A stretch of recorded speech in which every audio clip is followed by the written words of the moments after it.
everybody, and welcome back to That Now blog.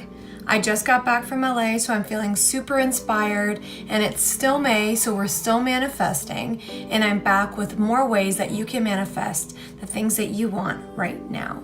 Don't forget to subscribe if you haven't already. You can also follow me on Instagram at That Now blog. I post daily inspirational quotes and videos that I don't necessarily post on YouTube, so check it out. So one of the most important parts of manifesting is really opening yourself up. Sometimes that can be really hard for us. It can get really ugly. It can get really messy. So this activity is a visualization activity, all in your mind and imaginary. It's taken from the book, The Power of Receiving by Amanda Owen, right here. This is a book I've had for about 4 years. I have a book review on my blog already. You can check that out. This is an exercise that I refer back to often when I'm finding that there is a block in my ability to receive, or I'm feeling ungrateful, or I'm feeling a little lost. This can be a tough one to tackle, I'm not gonna lie guys.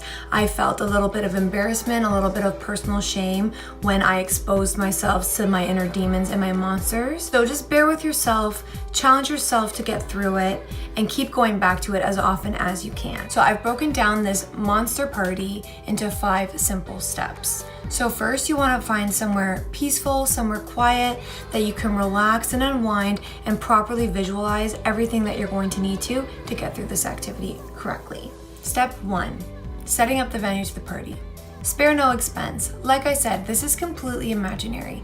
I tend to host a barbecue in my backyard. It's easy for me to visualize, and it's an environment that I'm familiar with. But throw a gala, hit the bar, hit the club.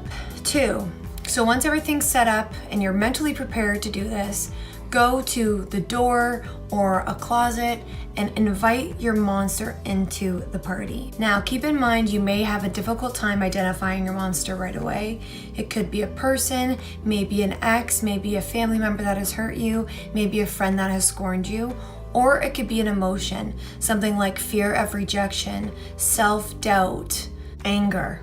Things like that. Pick one monster at a time so that you can dedicate your full attention to it. You don't want to overwhelm yourself, you don't want to stress yourself out, and you want to try and keep this as streamlined as possible. Step 3. So as soon as you have welcomed the monster into the room, make a big deal as if it was your best friend. Keep in mind, this may be something that you are afraid of, someone that you really dislike or have a hard time forgiving. The whole point of this is to throw a party and expose them so they no longer have this hold on you. Step 4. Now you can feel free to wander your party, leave it be, but always keep your eye on it as if you were trying to peep someone in the room that you have a crush on, or you're trying to spy someone that you know really doesn't like you all that much. So just keep observing, see what happens, see what kind of conversation comes about. What do you want to say? Well, how do you feel? If it's a fear, you face it. If it's a person, you say everything that you've been wanting to say. If it's yourself, you're honest and you're kind, but you're truthful. And step 5, finally, walk the monster out of the party. For some reason, is a super crucial part of the exercise, and I think it mostly has to do with closure. Once you've done that, come back to the present moment, and if you have a gratitude journal, which you should have,